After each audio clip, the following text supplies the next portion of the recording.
এমনিতেই শুটকি মাছের মতো চেহারা, এই কলকাতায় দৌড়াতে দৌড়াতে আমি আরো শুটকি হয়ে যাব। আরে না না, আজকে মোটা মায়ের কাছে ঘুরতে যাচ্ছি না, আজকে যাচ্ছি একটা দরকারে। আজকে যাচ্ছি, কালকেই আবার লেজ গুটিয়ে চলে আসতে হবে।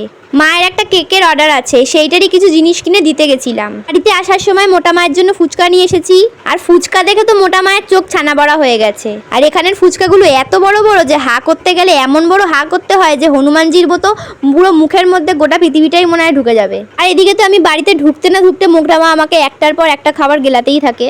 আর এইদিকে কেক বানানোর সময় কেকের যে ছাটগুলো থাকে সেগুলো স্পেশালি আমার জন্য রাখা হয়, কারণ আমি অলওয়েজ ছাটের বাইরে থাকি। তারপর এখানে আমাকে গিলতে দেওয়া হয়েছিল লবঙ্গ মিষ্টি আর গজা।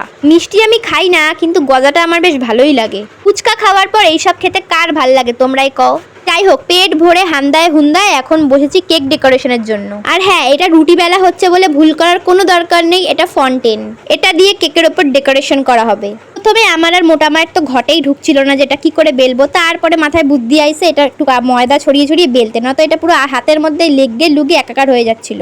আর এইটা টিচার্স ডে স্পেশাল কেক ছিল, আর এই কেকটা যে অর্ডার দিয়েছে এই কেকটার মধ্যে এত লেখা লিখতে দিছে, মনে হয় আমি প্রজেক্টেও এত লেখা লিখিনি। একটা কেকের মধ্যে স্যারের জীবন কাহিনী লিখতে দিছে আমারে। কেকের মধ্যে লেখা যে কি একটা ভয়ানক বিষয়, কি বলবো। এ আর লিখতে গিয়ে আমার হাত মাত কেঁপে একদম ভাইব্রেশন করা শুরু হয়ে গেছে। মোটামুটি সুন্দর করে লেখার চেষ্টা করেছি, কিন্তু চকলেট দিয়ে কেকের মধ্যে আর কত সুন্দর করেই বা লেখা যাবে। তাও নিজের মতো করে চেষ্টা করেছি সুন্দর করে লেখার জন্য। আর এটা 2 পাউন্ডের কেক ছিল বলে এত কিছু লেখা গেছে। আর এই কেকের ওপর এভাবে লেখা খুব ডিফিকাল্ট। একবার যদি কোনো লেখা একটু ঘেটে ঘুটে যায়, সেটা মুছতে গেলে কেকটার তো পিন্ডি চটকাবেই, সাথে খাটনিরও 108 হয়ে যাবে। আমি তো হাফটা লিখতে পেরেছি, কিন্তু এখানে আরও লেখা ছিল, পুরোটা এর মধ্যে লেখা সম্ভব হচ্ছিল না।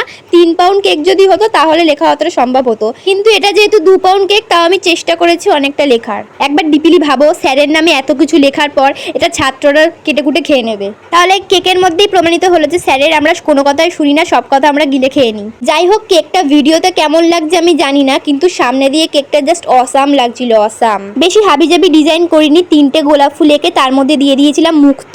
আর এই মুক্তগুলো দেখতে পুরো আসল মুক্তোর মতো। কে বলবে এই মুক্তগুলো লজেন্স, এগুলো খাওয়া যায়? যাই হোক, কেকটা চকলেটের ছিল, আর আমার চকলেট কেক তো ভীষণ ভালো লাগে। আশা করি কেকটা যারা নিয়েছে তাদের সবার খুব ভালো লাগবে। তো ভিডিওটা এখানেই এন্ড করলাম, দেখা হবে আবার নেক্সট ভিডিওতে। ততক্ষণের জন্য টাটা, বাই।